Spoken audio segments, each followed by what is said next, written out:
बोले बस तुमने कहा था ना कि राम से नहीं होना चाहिए। बोले बस अब मैं राम को ही पाके रहूँगा। अब जीवन में सिर्फ 2 काम होंगे, या तो मैं शरीर को त्याग दूंगा या श्री राम को पालूंगा।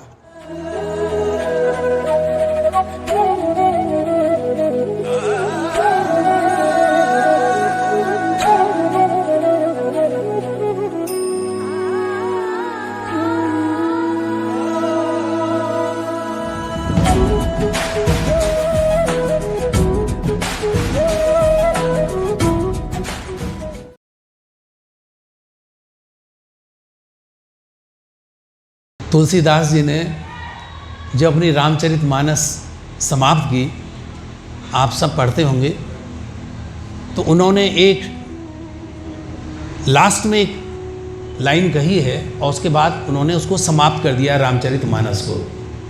क्या कहा है? कामी है नार प्यार जिमें, लोभी है प्रिय जिमिदाम, तिमि रघुनाथ निरंतर, प्रिय लागो मोहि राम। तुलसीदास जी कहते हैं भगवान मुझे आपसे कितना प्यार है राम जी। तुलसीदास जी कह रहे हैं, भगवान के महान भक्त हैं तुलसीदास जी। कहते हैं मुझे आपसे ऐसा प्रेम हो, कामी है नारी प्यार जिमी, जिसे कामी पुरुष को जो स्त्री के संग में पागल होता है, बोले ऐसी मुझे, वो उसे बावला रहता, उसे होश नहीं होता। आपने देखा हुआ ऐसे कामी पुरुषों को। उनको खुदा मिले है खुदा की जिन्हें तलाश, हमको तो सिर्फ झलक एक मेरे दिलदार की मिले। उन्हें भगवान भी चाहिए, बोले मुझे तो वही चाहिए जो मुझे पसंद है। तो ऐसे पागल कामी लोगों को जो आसक्त हैं संसार में, तुलसीदास जी ने कहा जैसे वो पागल है ना अपनी लैला के लिए मजनू, भगवान मैं भी आपके लिए ऐसा ही पागल रहूँ। काम ये नार प्यार जी, और लोभी है प्रिय जिमिदाम। देखिए भगवान उदाहरण भी कैसे दे रहे हैं, कह रहे हैं जो लोभी है ना उसको सबसे ज़्यादा प्रिय क्या होता है? दाम, पैसे, धन। उसे भगवान मान कुछ नहीं चाहिए, उसे सिर्फ धन चाहिए और धन कैसे भी मिल जाए। लोभ ऐसी चीज़ है। तो भगवान कहते हैं कि तुलसीदास कह रहे हैं महाराज इन लोगों की जैसे धन में प्रीति है, एक किसी की स्त्री में प्रीति है, तिमि रघुनाथ निरंतर प्रिय लागो मेरा, लगातार मुझे भी ऐसा ही प्रेम, ऐसा ही दीवानापन आपसे बना रहे, बस मैं आपसे और कुछ नहीं चाहता। तो प्रभु जी ये जो कामना है हमारी, अगर भगवान में हम आसक्त हो जाएं, अगर ये आसक्ति हमारी इसमें हो जाए, तो हम इस संसार के आवागमन के चक्र से दूर हो सकते हैं। गीता में भगवान ने एक विशेष श्लोक अर्जुन को कहा है, उसको वार्निंग दी है, चेतावनी दी है कि भैया ये गांठ बांध के रख लो। त्रिविधम नरकस्य इदम द्वारम नाशनम आत्मना, काम क्रोधस तथा लोभस तस्मात् एतम त्रयम तजे। बोले अर्जुन नरक जाने के 3 रास्ते हैं। भगवान अपने मुख से कह रहे हैं, बोले अर्जुन अगर नरक जाना है, 28 नरक हैं, रौरव नरक, पाक कुंभी नरक, तमाम नरक हैं। भगवान कहते हैं अगर नरक जाना ही पसंद है, तुम्हें चाहते हो कि तुम्हें खौलाया जाए उसमें कढ़ाइयों में, उल्टा लटकाया जाए, तो बोले 3 नरक के रास्तों में या तो तुम कामना ख्वाहिशों के पीछे दौड़ते रहो, ये शरीर छोड़ जाएगा लेकिन कामनाएं कभी समाप्त नहीं होंगी, तो कहाँ जाओगे लास्ट में? नरक में। काम है, क्रोध है, और कामना पूरी ना हो तो क्या होता है? आदमी को क्रोध आता है कि मैंने इतनी मेहनत की और मेरा काम नहीं हुआ, मेरा काम सिद्ध नहीं हुआ। तो वहाँ कहते हैं ये जो क्रोध है ये भी आपको नरक में ले जाएगा। तथा लोभ, तीसरा क्या है? लोभ है। हमें भगवान की भक्ति का लोभ नहीं, हमें धन का लोभ है, संसार का लोभ है। भगवान ने कहा निश्चित समझ लो अर्जुन, नरक जाना ही जाना पड़ेगा उस व्यक्ति को, उसे कोई बचा नहीं सकता। अगर इन तीनों में से कोई एक चीज़ है तो आपको नरक जाने से कोई नहीं रोक सकता। ये कोई विद्वान महर्षि या आदमी नहीं कह रहा, भगवान स्वयं अपने श्री मुख से कह रहे हैं। तो हम लोग ये विचार करें कि इन तीनों में से कोई दोष हमारे अंदर तो नहीं है। न हमें क्रोध आता है, न हमें कोई लोभ है, और न हमारी कोई ख्वाहिश है। यहाँ तो प्रभु जी आखिरी जब आदमी का दम निकलता है तब भी वो यही कहता है, हज़ारों ख्वाहिशें ऐसी कि हर ख्वाहिश पर दम निकले, बहुत निकले मेरे अरमान लेकिन फिर भी कम निकले। उसकी ख्वाहिशें पूरी होती नहीं हैं प्रभु जी। तो जितने प्रभु जी ये जो हमारे जीवन का अंग बन गए हैं, इनके बिना तो हम जीवित नहीं रह सकते, काम ही हैं हम, कामनाओं के पीछे दौड़ रहे हैं। तो भगवान ने कहा अपना रिजल्ट आपके हाथ में है, आपका रिजल्ट किसी और के हाथ में नहीं है। आपका परिणाम आपको क्या मिलेगा, भगवान बोले मैं आपके हाथ में दे देता हूँ। तीनों चीज़ें अपने हाथ में ले लो, अब सोच लो इन तीनों के साथ जाना है। तो मैंने बता दिया रिजल्ट का परिणाम ये है, आपका परिणाम ये है। अगर आप कामनाएं कर रहे हैं नरक में जाएंगे, क्रोध कर रहे हैं नरक में जाएंगे, और धन का लोभ है तो 100% आपने नरक जाना ही जाना है। हम लोगों को, हमें कोई दुनिया की शक्ति नहीं बचा सकती। तो क्या करें प्रभु जी, इसका क्या इलाज है? बड़े बड़े संत पुरुषों की हम कहानियाँ पढ़ते हैं। हम अभी तुलसीदास जी का जिक्र कर रहे थे। तुलसीदास जी के बारे में ऐसा कोई नहीं होगा जो न जानता हो। रामचरितमानस की चौपाई, मुझे पूर्ण विश्वास है यहाँ इस मंदिर में बैठे हुए सब लोगों में से एक न एक चौपाई, और ऐसे बहुत से विद्वान हैं जिनको तमाम कंठस्थ भी है। तो ऐसी अलौकिकता उनको कहाँ से प्राप्त हो गई? भगवान की इतनी बड़ी कृपा तुलसीदास जी को कैसे मिल गई? और जबकि तुलसीदास जी के बारे में तो ये कहा जाता है कि वो कामी थे अपने पिछले जीवन में, इसी जीवन में, अपने जीवन के एक काल में वो भी स्त्री के प्रति बहुत आसक्त थे प्रभु जी। तो इसमें तुलसीदास जी का या हमारा कोई हैरानी की बात नहीं है। जब हम इस जगत में आएंगे तो कामनाएं हमारे साथ साथ आएंगी, हम इससे बच नहीं सकते। कामनाओं का सिर्फ रंग बदलना है। कामनाएं संसार की न करके भगवान की करनी है। तो भगवान कहते हैं अगर ये कामनाओं का तुमने रास्ता मोड़ दिया मेरी तरफ तो आपका कल्याण हो जाएगा, आप मुक्त हो जाएंगे। आपका जो क्रोध है अगर आपने इसका रास्ता मोड़ दिया मेरी तरफ, आपका कल्याण हो जाएगा। आपका जो लोभ है धन के प्रति, जो पागलों की तरह दिन रात भागते हो, अगर ये मेरी तरफ कर दिया तो आपका कल्याण हो जाएगा। कामना किसकी करें? भगवान की। बोले प्रभु जी मुझे तो आप चाहिए, जैसे तुलसीदास कह रहे हैं।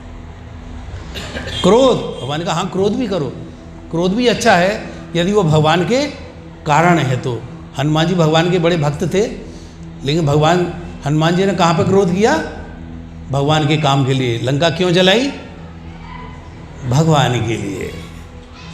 क्रोध करो, कामनाएं करो, और लोभ किया? जो कुछ है प्रभु, जो कुछ मैं कमा रहा हूँ ज़्यादा से ज़्यादा कमाइए। जो कुछ कमा सकते हैं आप जीवन में, नौकरी कीजिए, बिजनेस कीजिए, जो भी हमारी भगवान ने बुद्धि हमें दी है उसके हिसाब से काम करें। लेकिन वो जो सारी कमाई है वो कहाँ जानी चाहिए?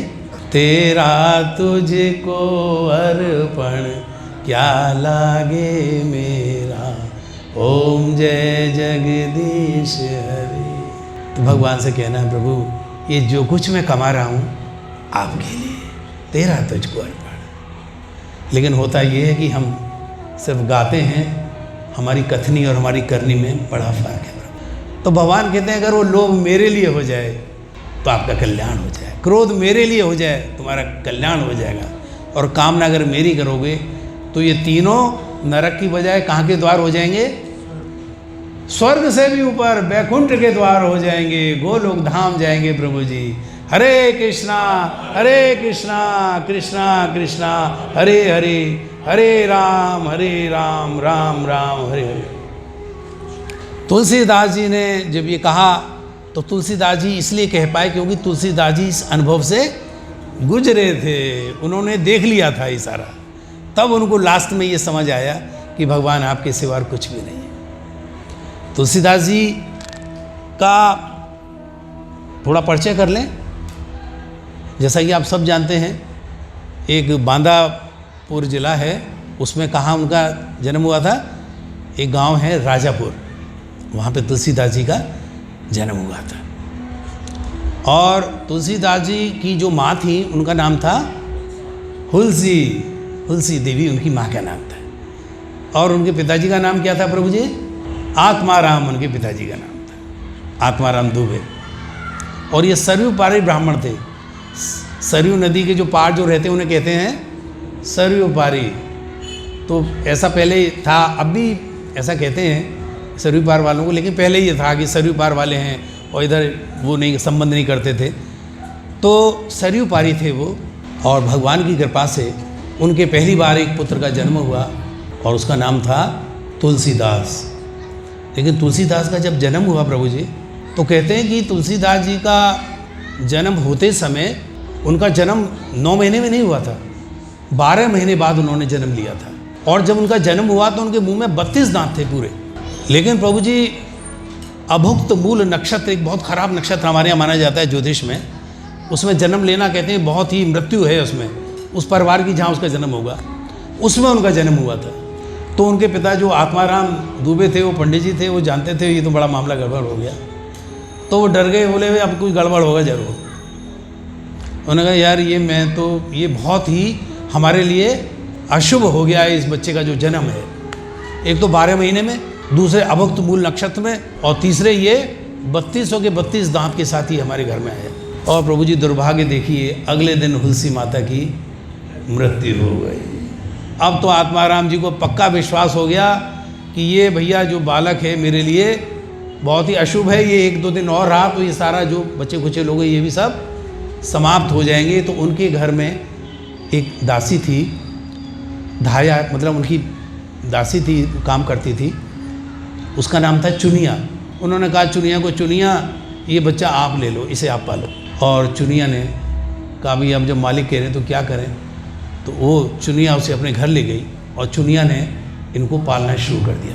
कहते हैं तुलसीदास जी का जब जन्म हुआ था तो पैदा होते ही उन्होंने के मुँह से निकला था राम का नाम, इसलिए उनका नाम राम बोला पड़ गया था।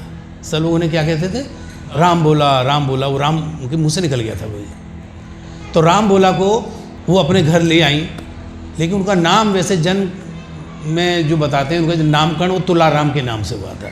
नाम में तो खैर कोई ऐसी विशेष बात नहीं है, आप किसी का नाम कुछ भी रख दें, लोगों के नाम बड़े बड़े सुंदर रखे जाते हैं लेकिन उनके कारनामे जो हैं बड़े खतरनाक होते हैं। तो गुण अगर नाम के विपरीत है तो उसका कोई लाभ नहीं।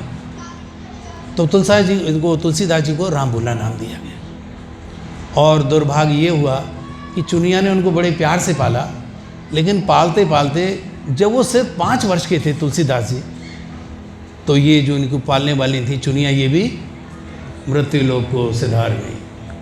अब तुलसीदास जी का इस दुनिया में अपना कहने वाला कोई नहीं था, न घर न बार, माता पिता और पालने वाली वो भी गए। अब क्या करें तुलसीदास, एक 5 वर्ष का बालक कहाँ जाए। तुलसीदास जी के मुंह से एक ही नाम निकलता था, राम राम राम राम राम, जय जय राम जय जय राम जय जय राम।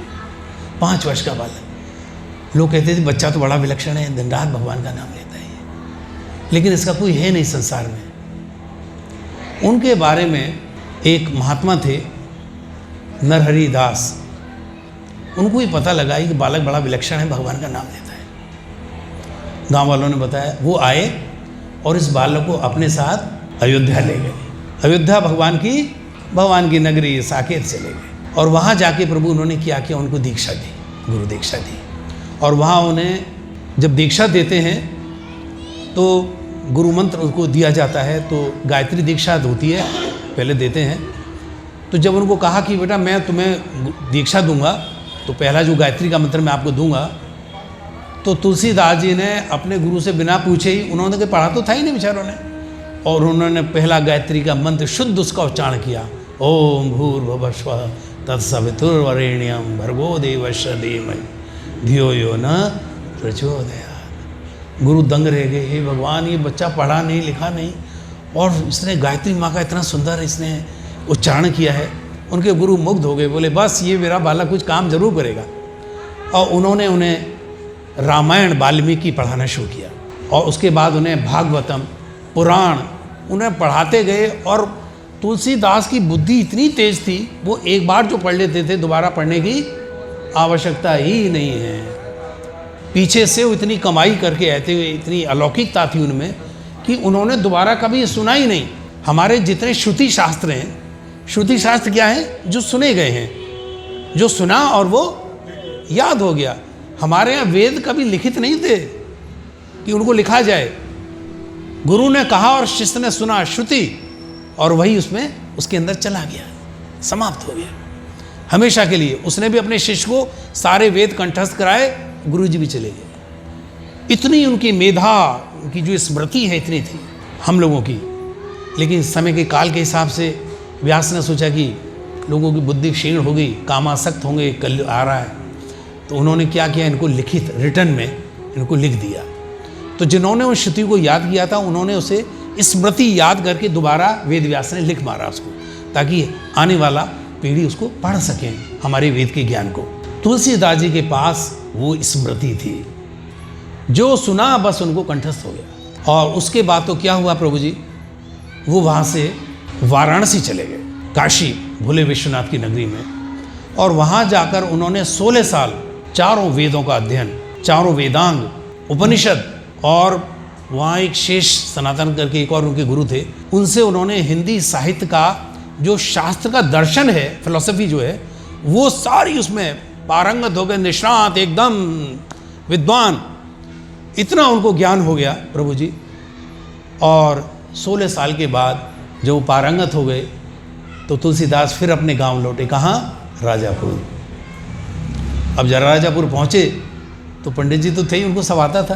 तो उस वक्त पंडितों का यही काम था कि वो अपना भगवान की कथा से अपना काम चलाते थे और गांव में जो लोग दे देते थे उससे उनका पालन पोषण होता था। तो यही सदाचार हमारे देश में, संस्कृति में चलता आया है। तुलसीदास जी ने इसी को शुरू किया और धीरे धीरे वो लोकप्रिय हो गए। एक दिन वो किसी गांव में कथा कर रहे थे, बड़ी ज़बरदस्त। तो वहाँ पे एक दीन बंधु पाठक करके एक विद्वान थे, वो भी, उन्होंने उनको सुना। बोले भाई ये तो कमाल है, ऐसा तो हमने आज तक रामायण किसी से सुनी नहीं, इनको इतना ज्ञान है और इतनी सुंदर संस्कृत तो उनको कंठस्थ थी तुलसीदास जी को। उनका गायन और वादन सुन के वो मोहित हो गए। और दीन बंधु पाठक जी के पास एक कन्या थी जो बहुत सुंदर थी, सुशील थी और धार्मिक भी थी।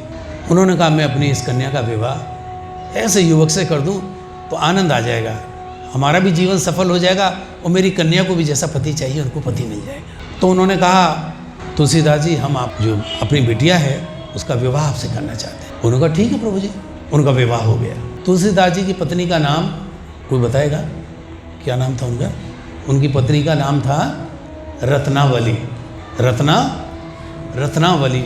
और जैसा नाम वैसा ही उनका रूप, गुण, उनका स्वभाव था। यानी रत्नावली वास्तव में रत्नों में थी, रत्नी ही थी, वो स्त्री रत्न थी, बुद्धि में, भगवान की भक्ति में, और रूप सौंदर्य तो उनका था ही था। अब तुलसीदास जी के साथ एक समस्या आ गई, में मन न लगे, कथा कर रहे हैं और सामने रत्नावली की तस्वीर उनके सामने आ जाए तो साधक का जो मन है वो फिर टिकता नहीं गुरु जी। और हालत ये हो गई कि तुलसीदास जी चाहते ही नहीं थे कि मैं अपने जीवन यापन के लिए कुछ काम करूं, और उन्होंने ये वो उनका प्रयत्न यही रहता था कि मैं दिन रात रत्नावली मेरे सामने बैठी रहे, या जो भी काम करना है मैं देखता रहूं उनको।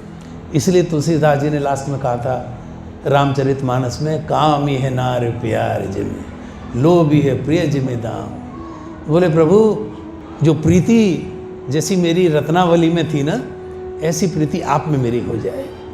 तुलसीदास जी नारी में आसक्त हो गए, अपनी सारी पूजा, अपना सारा ज्ञान उन्होंने छोड़कर वो कामासक्त हो गए। और उसका दुष्परिणाम ये हुआ प्रभु जी कि वो घर से बाहर जाना ही उन्होंने छोड़ दिया। रत्नावली ने कहा भाई ये तो बड़ा ज़रूरी है, आपको जाना चाहिए, परिवार का पालन पोषण कैसे होगा? तो बोले चलो ठीक है। वो थोड़ी देर के लिए जाते थे, फिर लौट के घर आ जाते थे। अचानक क्या हुआ, एक खबर आई, रत्नावली के जो पिताजी हैं दीन बंधु पाठक जी, उनकी हालत बड़ी ख़राब हो गई। उसने कहा महाराज मेरे पिताजी की तबीयत ठीक नहीं और मुझे अपने मायका कहते हैं ना, मायके जाना है, मुझे अपनी माँ के घर जाना है। तुलसीदास जी बोले भाई अब मैं क्या कर सकता हूँ, जब पिताजी बीमार हैं तो मायके जाना चाहती हैं। बोले अच्छा ठीक है आप चले जाओ। तो तुलसीदास जी बहुत निराश थे, बोले देखो भाई मेरे पिताजी की तबीयत खराब है, मुझे जाना ही पड़ेगा। तो उनसे आज्ञा लेके और वो घर पहुँच गई अपने। जब घर पहुँची तो तुलसीदास जी तो उनके बिना रह नहीं सकते थे। तो एक दिन वो दिन जो बीता तुलसीदास जी का, न रात को नींद आई, न वो भोजन कर पाए, सारा दिमाग रत्नावली में लगा हुआ है।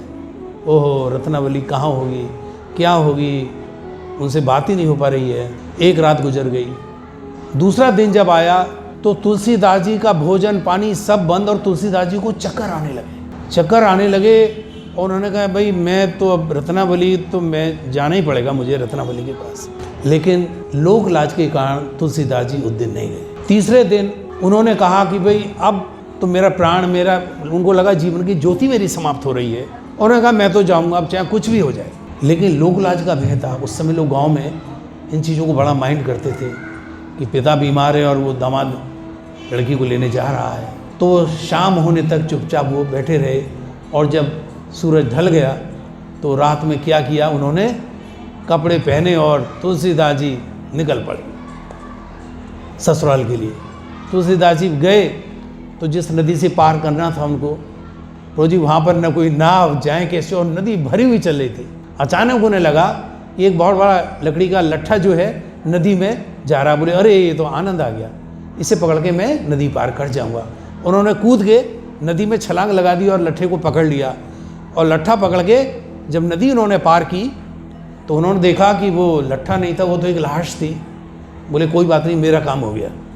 उसके बाद वो वहाँ से भागे और अपने ससुराल में पहुँच गए। रात का 1 बज रहा था। उनके पिताजी बीमार थे, घर अंदर से बंद था, चारों तरफ अंधेरा था। पत्नी रत्नावली ऊपर के कमरे में सो रही थी। उन्होंने कहा अगर मैं दरवाज़ा खटखटाता हूँ तो सबसे पहले ससुर जी और वो लोग पूछेंगे यार ये दामाद रात के 1 बजे क्या करने आया है और ये कोई समय आने का, और मैं कहूँगा रत्नावली को लेने आया हूँ तो बड़ी मुश्किल हो जाएगी। उन्होंने कहा अच्छा ये होगा कि मैं चुपचाप ऊपर वाले कमरे में जहाँ रत्नावली रहती है वहाँ चला जाऊँ। तो प्रभु जी उन्होंने कहा चलो, वो रास्ता ढूंढने लगे। उन्होंने देखा एक रास्ता लटक रहा था और रस्से को उन्होंने पकड़ा और पकड़ के वो ऊपर चले गए।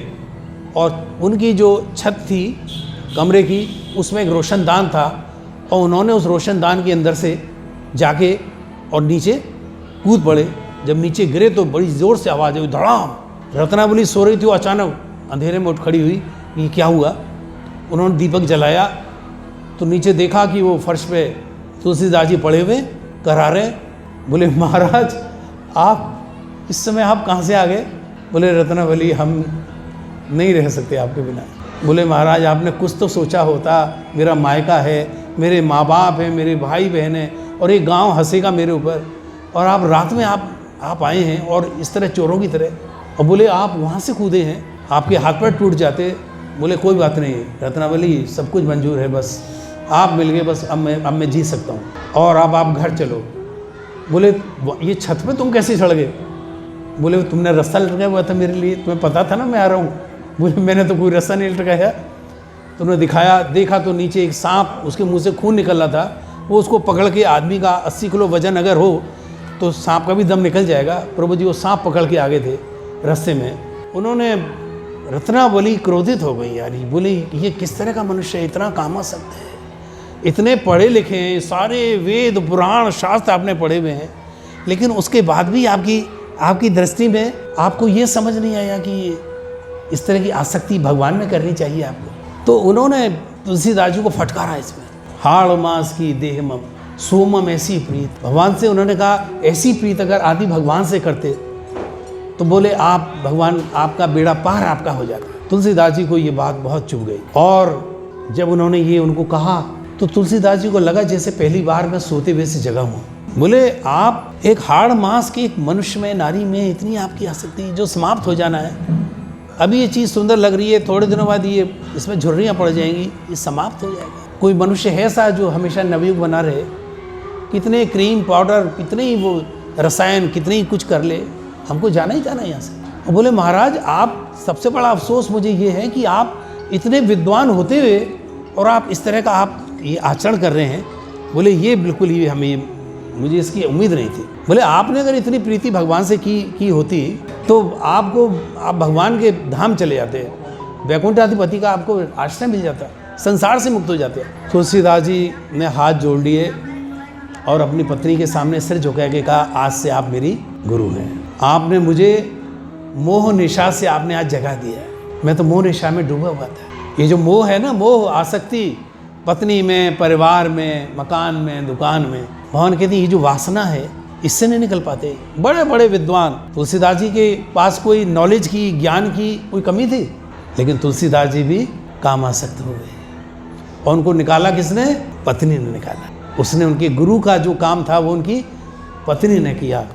उसने कहा महाराज छोड़ दीजिए इसको, इस हाड़ मास में जो आपका आकर्षण है, आप भगवान से लो लगाइए। आपने ये अच्छा नहीं किया, मेरा भी अपमान कराया और अपनी भी निंदा कराई। उन्होंने क्या किया? तुलसीदास जी ने कहा बस मुझे आज रास्ता मिल गया। और तुलसीदास जी ने उनको प्रणाम किया गुरु मान के, और तुलसीदास जी वहाँ से चल पड़े। और चलते चलते कहाँ पहुँचे? प्रयाग। तुलसीदास जी प्रयागराज पहुँच गए। कहते हैं तुलसीदास जी अब प्रयागराज पहुँचे तो बिल्कुल वो उनका जो चित्त था संसार से बिल्कुल, कहते हैं ना एक बार अगर संसार से चोट लग जाए तो फिर आदमी विरक्त हो जाता है। तुलसीदास जी विरक्त हो गए संसार। बोले बस तुमने कहा था ना कि राम से नहीं होना चाहिए।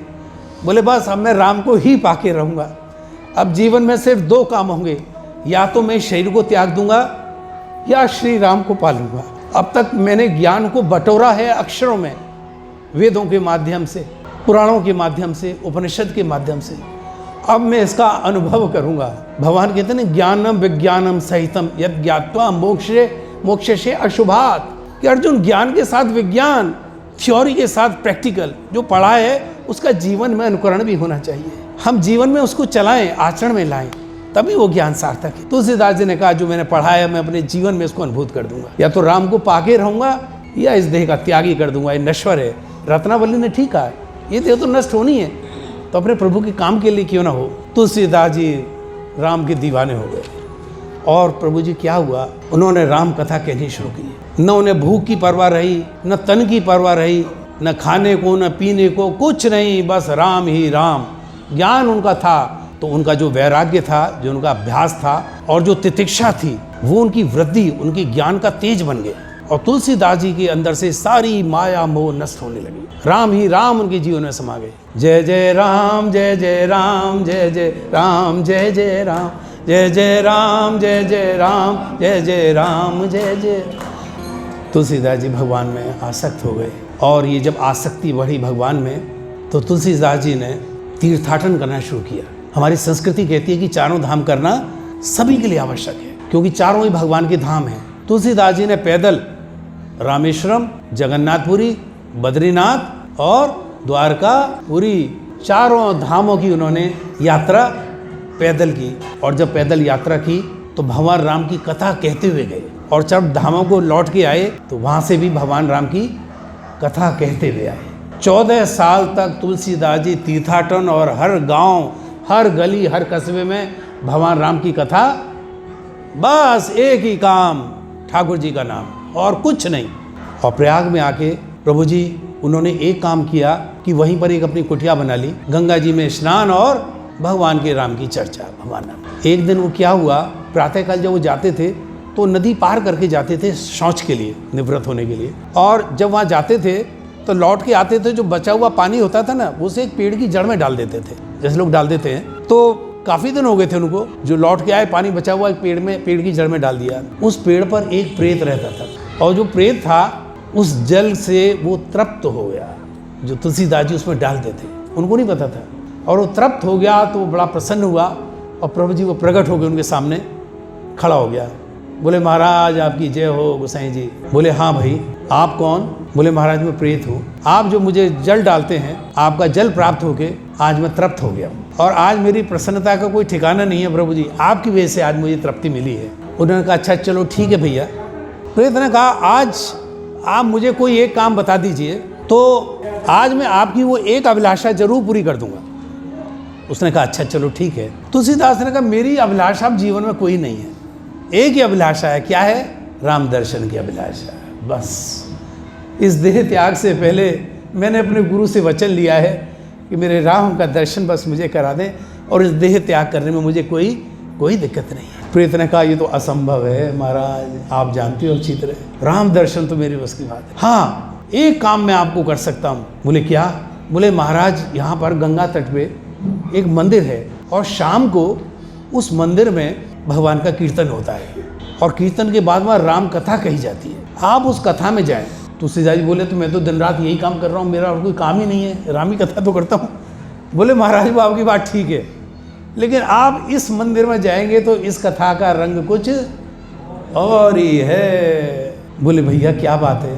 बोले महाराज उस कथा में हनुमान जी आते हैं इस मंदिर में, और हनुमान जी अगर आपको मिल गए तो आपका उद्धार हो जाएगा, राम तक पहुंचने की सीढ़ी आपको मिल जाएगी।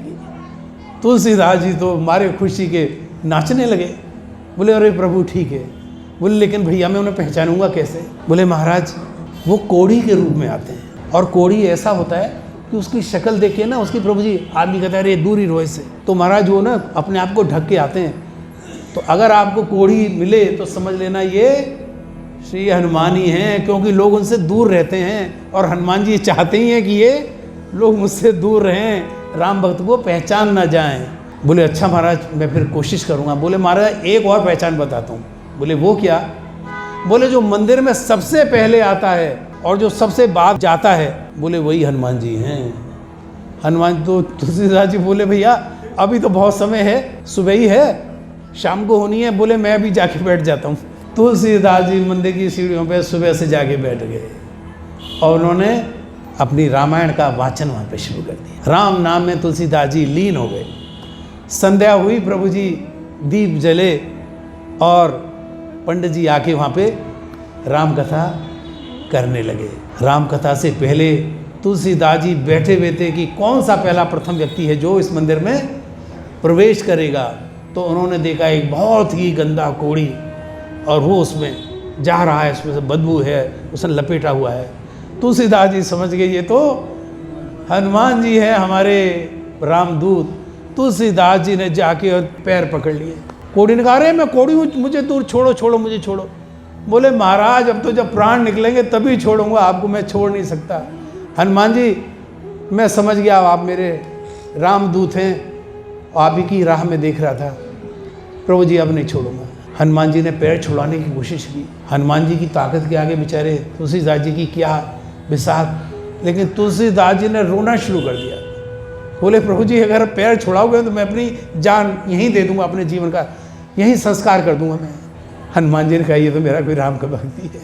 और जैसे देखा बोले अरे तुलसीदास तुम्हारा तो जन्म ही राम के लिए हुआ है, कहाँ संसार में भटक रहे थे तुम। बोले प्रभु जी मेरे राम से मुझे मिला दो। उन्होंने कहा हाँ तुलसीदास जरूर मिलोगे, इस जीवन में तुम्हारे जन्म का अर्थ ही भगवान से मिलने के लिए हुआ है, राम गुण गाना ही तुम्हारे जीवन का उद्देश्य है। बोले महाराज मेरे लिए क्या आदेश है? बोले आप अभी चित्रकूट चले जाइए। तुलसीदास जी ने चित्रकूट की यात्रा प्रारंभ की और चित्रकूट पहुंच गए। चित्रकूट में उन्होंने घूमना शुरू किया और उस समय चित्रकूट में बड़ा भयानक वन था। अभी भी वन है, आप गए होंगे तो वन है वहाँ, लेकिन उस समय तो शेर चीते और ये जानवर तमाम उसमें, आज से 550 साल पहले 1631 के बाद की ये सन की बात है। तो तुलसीदास जी उसमें भगवान को ढूंढने लगे, कहाँ हो मेरे राम, कहाँ हो मेरे राम। तुलसीदास जी जंगल की हर उस शिला पे, हर उस पर्वत पे, हर उस पेड़ पे उन्होंने उनको ढूंढा कि कहीं मेरे राम मिल जाए। भूखे प्यासे, भूख की तो बात ही खत्म हो गई, जहाँ राम है वहाँ भूख, शरीर की भूख कौन देखता है। तुलसीदास जी जब बिल्कुल भगवान के नाम में बिल्कुल उनका मन एक निष्ठ हो गया, सिवाय राम की उन्हें कुछ सूझ नहीं रहा था। अचानक उन्होंने देखा कि सामने से 2 राजकुमार, एक सांवला और एक गोरा, हाथ में धनुष बाण लिए एक हिरण का पीछा करते हुए सामने से आए तेजी से और निकल गए। तुलसीदास जी उस रूप को देख के चकित रह गए। बोले इतना सुंदर, हरे राम कौन है ये? पीछे से हनुमान जी प्रकट हो गए। बोले तुलसीदास पहचाना ही कौन है? तुलसीदास बोला नहीं महाराज। बोले अरे राम और लक्ष्मण हैं, तुम्हें दर्शन देने आए थे। तुलसीदास अचेत हो गए आनंद के मारे। बोले मैंने मेरे राम का दर्शन कर लिया, अब और कुछ नहीं चाहिए। हनुमान जी आपने मेरा जीवन सफल कर दिया, अब इस देह अभी समाप्त हो जाए। बोले नहीं, देह रखनी है, राम काज करने के लिए आपको देह रखनी है। इस संसार में आपने राम की महिमा का गान करना है। जो आसक्ति आपको पहले थी वो तो झलक थी, अब तो पूरा जीवन ही आसक्ति में राम के नाम कर देना है। तुलसीदास जी बोले बस अब मेरे जीवन में कुछ बाकी नहीं सिवाय राम के, मैंने मेरे प्रभु के दर्शन कर लिए। और तुलसीदास जी बस राम नाम में पागल हो गए। जय सिया राम, जय सिया राम, जय सिया राम। तुलसीदास जी चित्रकूट वापस आए और वहाँ पर उन्होंने अपना भगवान के नाम में वो लग गए। दिन रात वाल्मीकि रामायण और भगवान के नाम का गान उन्होंने काव्य और चौपाई बना बना के लोगों को सुनाना शुरू किया। ये प्रतिभा उनके पास पहले से थी और जब उन्होंने सुनाया तो लोग मोहित हो गए, इतना सुंदर वो गाते थे। क्योंकि भगवान का दर्शन करने के बाद भौतिक प्रभाव समाप्त हो गया, दिव्यता, मन निर्मल हो गया, सारे विकार नष्ट हो गए। तो हमने शुरू में चर्चा की थी कि जब भगवान की कृपा हो जाए तो देह तो यही रहती है लेकिन भाव बदल जाते हैं। मुक्त पुरुष दिव्य हो गए तुलसीदास जी भगवान के नाम में मस्त। एक दिन तुलसीदास जी चंदन घिस रहे थे बैठे बैठे, आप सबने सुना होगा, और भगवान राम वहाँ पर कृपा करने के लिए अपने भक्त पे वहाँ आए और खड़े हो गए। तुलसीदास जी चंदन में व्यस्त हैं। हनुमान जी ने कहा मुझे लगता है आज भी काम गड़बड़ होगा, ये देखेंगे नहीं, चंदन ही घिसते रह जाएंगे। उन्होंने कहा चित्रकूट की घाट पर भई संतन की भीड़ और तुलसीदास चंदन घिसें और तिलक लें तर रघुवीर। भगवान ने जैसे ये तो हनुमान जी ने कहा, तुलसीदास जी ने भगवान को देखा तो देखते रह गए। वाणी मूक हो गई, आँखों से सिर्फ अश्रुपात हो रहा है प्रेम के कारण। अविचल समाधि लग गई, न कुछ कह पा रहे हैं न रोक, कुछ नहीं कह पाए, बस दीवाना जैसे आदमी होता है उस अंतिम स्टेज पे आ गए। भगवान समझ गए, हरे कृष्णा, कि मेरा भक्त इस वक्त मेरे प्रेम में पागल है। भगवान ने क्या किया? भगवान ने तुलसीदास जी जिस चंदन को घिस रहे थे उसको उन्होंने लगाया और तुलसीदास जी के माथे पे चंदन का टीका लगा दिया। और उसके बाद भगवान ने फिर अपने माथे पे लगाया। बोले हमें तुम राममय हो गए हो। तुलसीदास कहते न सिया राम में सब जग जानी, करो प्रणाम जोर जुग पानी। तुलसीदास जी राममय हो गए। बोले प्रभु बस आप मिल गए, अब कुछ नहीं बचा जीवन में। तुलसीदास जी को अपनी मंजिल मिल गई, जो मानव मात्र का हमारा सबका एक ही उद्देश्य है, भगवान की कृपा पा जाना। तुलसीदास जी को कृपा प्राप्त हो गई। तुलसीदास जी ने चैत्र मास में सप्तमी को, मंगलवार का दिन था, प्रभु जी नवमी को, चैत्र मास की नवमी को, रामनवमी को रामचरितमानस का प्रारंभ कर दिया। भगवान की कृपा उनको मिल चुकी थी। 2 साल 7 महीने और 26 दिन में ये रामचरितमानस उन्होंने पूरी की। और काशी विश्वनाथ के मंदिर में जाके भगवान राम के सबसे बड़े उपासक कौन हैं? शिव जी महाराज। देवादिदेव महादेव भगवान शिव उनके परम भक्त हैं। 12 महाजनों में हमने कहा कि स्वयंभू जो है भगवान शिव आते हैं, तो भगवान का तो काम ही यही है, उमा कहूँ मैं अनुभव अपना, सत हरि भजन जगत सब सपना। तो ऐसे ही भक्त के पास जाना चाहिए। तुलसीदास जी ने कहा बस भोलेनाथ मैं आपको अपनी जो रामचरितमानस से सुनाऊंगा। काशी विश्वनाथ के मंदिर के आगे तुलसीदास जी ने सारी रामचरितमानस उनको सुनाई है और भोलेनाथ ने उसको सुना है और अपना आशीर्वाद दे दिया। काशी में ये बात फैल गई कि तुलसीदास जी ने रामचरितमानस की रचना की है, तो वहाँ के सारे पंडित और विद्वानों की बात बड़ी बुरी लगी कि हमसे बढ़कर भी कोई बड़ा भक्त हो गया है। बोले वाल्मीकि से बढ़कर कौन बड़ा भगवान का भक्त होगा, जो उन्होंने लिख दिया वो अंतिम है। उसके बाद ये क्या इन्होंने शुरू कर दिया कि संस्कृत की बजाय अवधि में चूंकि लिखी गई है रामचरितमानस, लोगों ने उनकी निंदा टीका टिप्पणी करनी शुरू कर दी। कहा आप अपने आप को बहुत विद्वान समझते हो, लाओ अपनी किताब। तो वो जो रामचरितमानस थी प्रभु जी, उन्होंने कहा जनता को बुला के हम बताएंगे ये तुलसीदास कितने बड़े विद्वान हैं, वाल्मीकि से बड़े विद्वान हैं क्या। और प्रभु जी कहा, उन्होंने निश्चय किया कि आज इस रामचरितमानस को काशी विश्वनाथ के मंदिर में रखा जाएगा।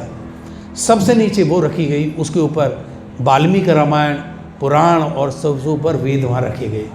और कहा अगले दिन सुबह हम इस मंदिर को खोलेंगे और पता चल जाएगा कि भगवान को कौन सा शास्त्र पसंद है। प्रभु जी अगले दिन जब काशी विश्वनाथ मंदिर के दरवाजे खोले गए तो सबसे ऊपर जो ग्रंथ रखा हुआ था उसका नाम था रामचरितमानस।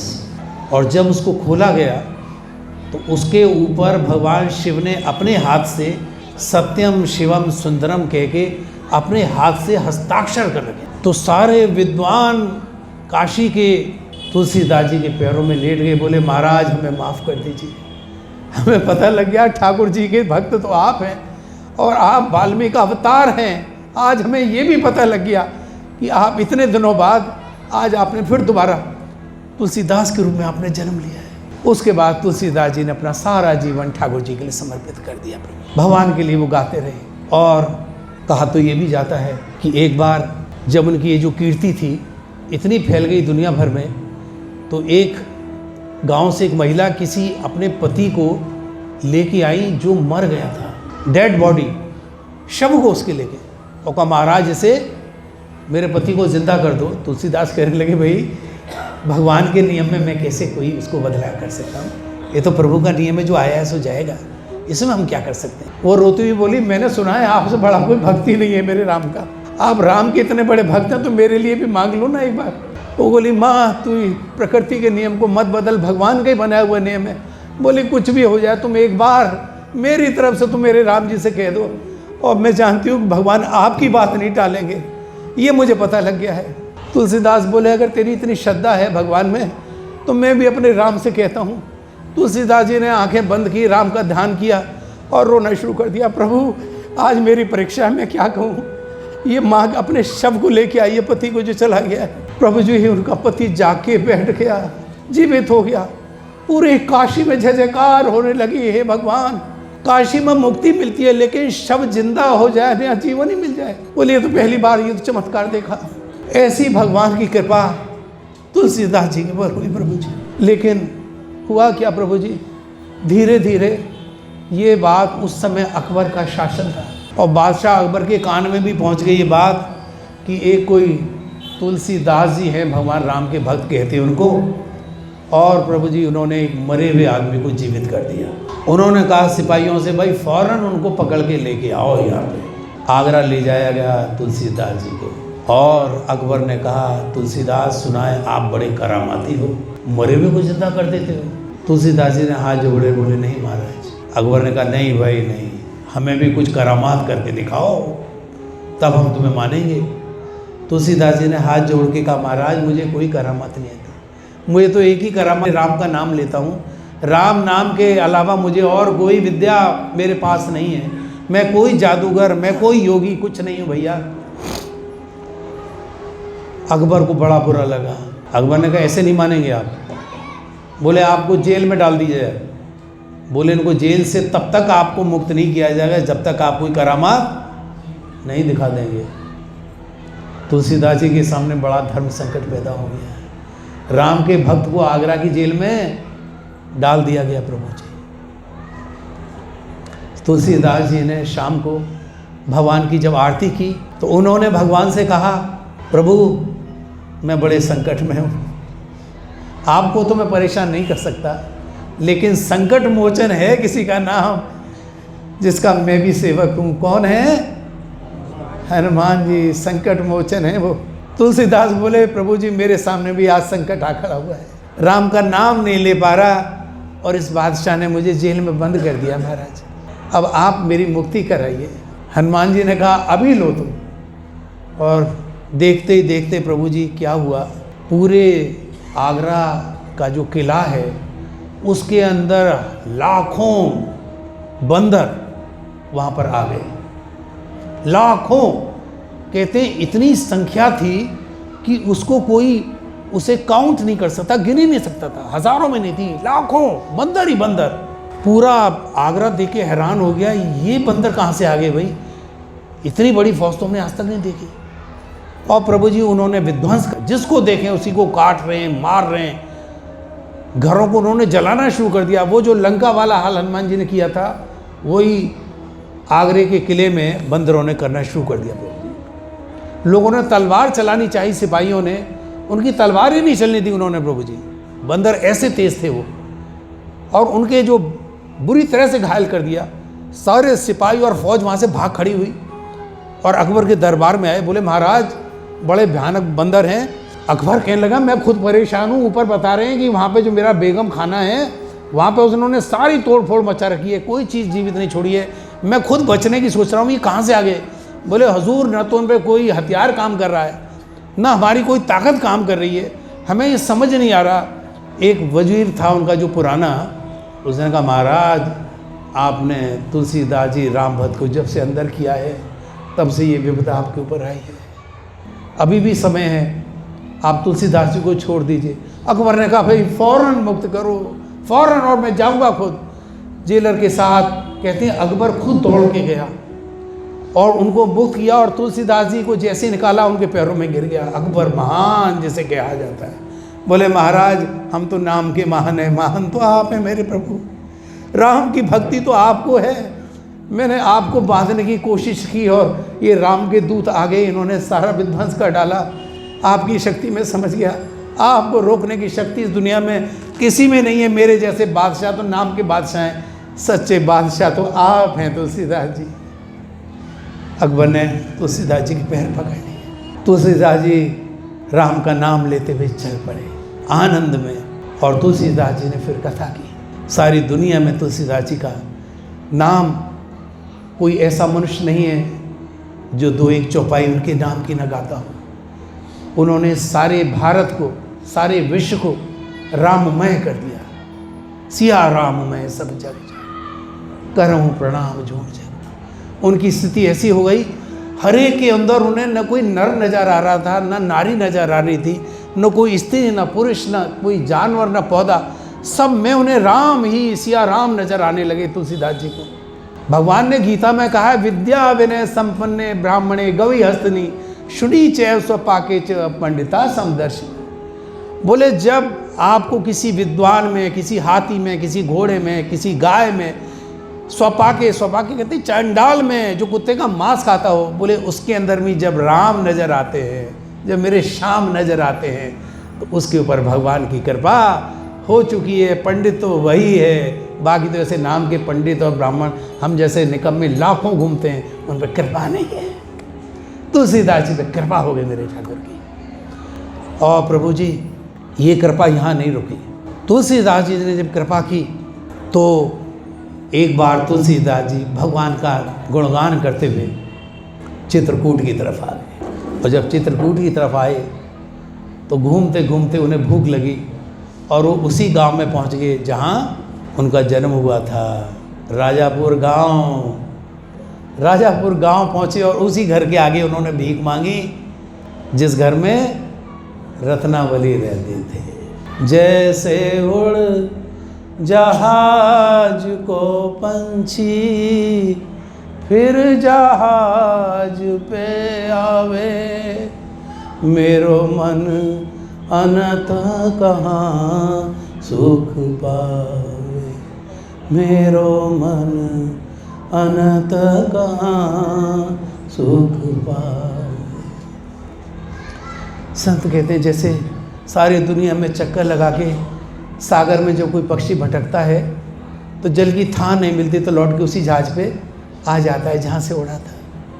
तुलसीदास जी भी आखिर में अपने उसी गांव में आ गए जहाँ उन्होंने रत्नावली को छोड़ के गए थे और वहीं भीख मांगी। माँ भिक्षाम देही, माँ मुझे भिक्षा दो। रत्नावली ने घर का दरवाज़ा खोला, एक बार तो पहचान नहीं पाई। तुलसीदास जी की दाढ़ी, सारे उनके श्वेत वस्त्र हो चुके थे और रत्नावली भी वृद्ध हो गई थी, बिल्कुल एकदम कमर झुक गई थी। लेकिन जब ध्यान से देखा तो देखा अरे ये तो मेरे महाराज हैं। उनके पैरों में गिर पड़ी, महाराज भिक्षा मांग रहे हैं, तो आपका घर है, ये तो आपका घर है मेरे प्रभु, घर में पधारिए, मैं आपकी सेवा करूँगी। तुलसीदास ने कहा नहीं माँ, आप मेरे गुरु हैं। वो जिस रत्नावली को जो तुलसीदास मिला था, पापी कामासक्त जो संसार के पीछे पागल था, माँ वो कोई और था, मैं तो आपका भक्त हूँ, आप मेरे गुरु हैं, मैंने पहचान लिया मेरे गुरु हैं। बस मैं तो अपने गुरु के पास गलती से भिक्षा मांगने आ गया, आपने तो मुझे सब कुछ पहले दे दिया। रत्नावली ने कहा नहीं, ऐसे आप नहीं जा सकते, सारे संसार में आपके नाम की तो लोग आपको भगवान का महान भक्त कहते हैं, मरों को जिंदा कर देते हैं, बड़े बड़े बादशाह आपके पैरों में लेटते हैं। प्रभु भगवान की कृपा हो गई है, अब आपसे एक ही अभिलाषा है, ये कृपा मुझ पर कर दो, मुझ पर भी राम की कृपा कर दो और मेरी भक्ति अचल कर दो प्रभु। तुलसीदास जी ने दोनों हाथ उठाकर हरे राम राम राम हरे हरे, हरे कृष्णा कृष्णा कृष्णा हरे हरे, हरे राम राम राम हरे हरे। उन्होंने कहा भगवान से बढ़कर और कुछ नहीं है इस जगत में। मनुष्य इस मृत्यु लोक में जन्म लेता है भगवान को पाने के लिए। हमारा जन्म यहाँ पर इस भौतिक जगत में रुपया पैसा धन प्रतिष्ठा कमाने के लिए प्रभु जी नहीं होता। हमारा जन्म किस लिए होता है? भगवत धाम जाने के लिए, जो हमारा असली घर है।